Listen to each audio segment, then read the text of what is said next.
kalian mungkin pernah diatur-atur ya sama pacar lah misalkan. Pacar kalian suka ngatur-ngatur, suka nyuruh-nyuruh. Kalau keinginannya itu tidak terpenuhi, dia akan ngambek, akan marah. Terus kalau kita bicara, dia nggak mau mendengarkan. Pokoknya segala sesuatu yang bersumber dari dirinya adalah sesuatu yang benar dan kita harus nurut. Nah, perilaku tersebut adalah perilaku orang yang bersikap otoriter. Nah, orang otoriter tadi sukanya itu mengatur. Terus merasa keputusan dirinya itu adalah yang paling benar. Dan dia tidak mau mendengarkan orang lain atau tidak demokratis. Nah, itu juga yang dialami oleh Indonesia pada masa demokrasi terpimpin. Di mana pada masa ini Presiden Soekarno sebagai pemimpin itu menjadi orang yang sangat otoriter. Nah, keputusannya itu adalah mutlak, sesuatu yang harus dijalankan. Terus juga tidak mau mendengarkan arahan-arahan dari pihak-pihak lain, bahkan DPR, seperti itu. Pokoknya Indonesia mau diatur sesuai dengan keinginannya Soekarno. Terus akhirnya dia menyalahi aturan-aturan seperti aturan UUD 1945. Nah, untuk lebih jelasnya bagaimana sih Indonesia pada masa demokrasi terpimpin? Nah, mari kita simak penjelasan berikut. Setelah mencoba demokrasi liberal pada tahun 1950 sampai 1959, Indonesia itu banyak mengalami masalah dalam bidang politik seperti kemarin ya. Nah, itu ditandai dengan jatuh bangunnya kabinet, terus pertikaian antar partai, dan masing-masing partai hanya mementingkan pihaknya sendiri. Nah, hal tersebut menyebabkan kondisi negara itu kacau di berbagai sektor, baik itu ekonomi, sosial, dan tadi politik. Nah, Indonesia akhirnya mengubah haluannya ke sistem pemerintahan yang baru, yaitu sistem demokrasi terpimpin.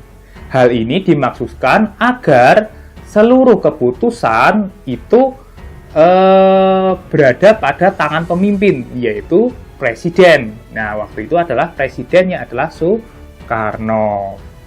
Nah, masa demokrasi terpimpin itu dimulai sejak lahirnya Dekret Presiden 5 Juli 1959, yang isinya antara lain adalah pembubaran konstituante atau badan yang membentuk undang-undang, terus tidak berlakunya kembali Undang-Undang Dasar Sementara 1950, dan memberlakukan lagi UUD 1945.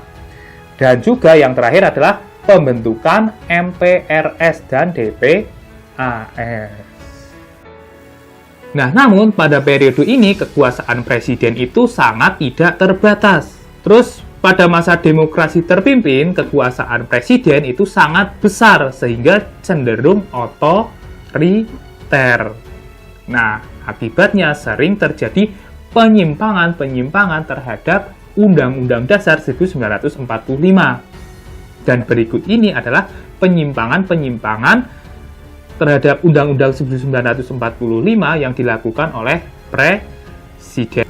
Nah, yang pertama adalah pembentukan MPRS melalui penetapan Presiden nomor 2 garis miring 1959. Terus yang kedua adalah anggota MPRS itu ditunjuk dan diangkat oleh Presiden. Padahal yang namanya MPR itu dipilih dari hasil pemilu, gitu kan? Itu kan sudah salah.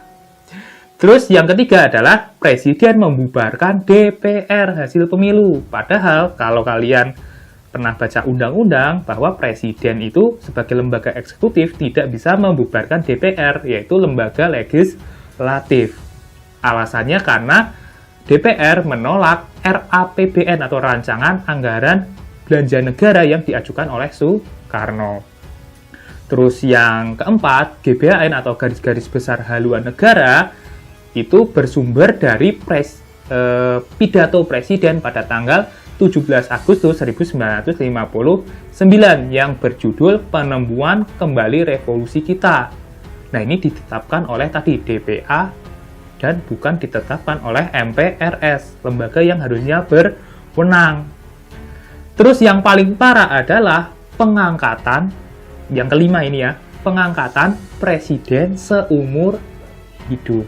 Nah, akhirnya kekuatan politik pada masa demokrasi terpimpin itu ada di tangan Presiden Soekarno, terus tadi TNI Angkatan Darat, dan juga PKI yang ada di sampingnya. Nah, terus pada masa demokrasi terpimpin, politik luar negeri atau hubungan luar negeri Indonesia itu sangat condong ke blok timur atau blok Uni Soviet. Nah, itu juga sudah menyalahi karena Indonesia itu menganut politik bebas aktif. Tindakan pemerintah itu mengarah ke politik mercusuar. Apa itu sih politik mercusuar? Yaitu mengejar kemegahan di tengah-tengah pergaulan antar bangsa. Pansos lah intinya itu kan. Menunjukkan bahwa Indonesia itu besar. Nah, pada masa demokrasi terpimpin juga banyak terjadi peristiwa-peristiwa penting. Yang pertama adalah peristiwa pembebasan Irian Barat, di mana sebenarnya sengketa Irian Barat antara Indonesia dan Belanda sudah lama dibahas, bahkan sejak KMB, dan selalu dibahas dalam forum-forum PBB, dan juga mendapat dukungan dari negara-negara Konvensi Asia Afrika. Terus akhirnya masalah Irian Barat itu diselesaikan di New York. Nah, melalui perpera, yaitu penentuan pendapat rakyat, yaitu rakyat Papua itu dikasih pendapat mau ikut Indonesia atau Belanda, dan akhirnya rakyat Papua itu ikut Indonesia melalui perpera. Terus yang selanjutnya adalah peristiwa konfrontasi dengan Malaysia. Ini juga pernah dibahas ya waktu awal-awal kemarin. Nah, konfrontasi dengan Malaysia itu disebabkan terbentuknya negara federasi Malaysia yang terdiri dari Singapura, Brunei, Sarawak, dan juga Sabah yang didukung oleh Inggris. Nah, ini ditentang oleh Soekarno karena ini dinilai sebagai proyek dari Inggris, yaitu bentuk dari imperialisme baru yang akan memecah belah negara-negara di Asia Tenggara atau politik belah bambu. Kemelut antara Indonesia dan Malaysia ini ketika Malaysia itu menjadi anggota tidak tetap PBB. Nah, Indonesia nggak terima dan akhirnya Indonesia memutuskan untuk keluar dari PBB. Nah, penyimpangan-penyimpangan yang terjadi telah membawa pemerintahan itu jauh dari mekanisme yang ditetapkan oleh Undang-Undang Dasar 1945. Nah, kondisi ini diperburuk dengan merosotnya keadaan ekonomi negara sebagai akibat keadaan politik dan keamanan yang sudah sangat membahayakan keselamatan negara. Nah, jadi itu ya kondisi yang dialami Indonesia pada masa demokrasi terpimpin.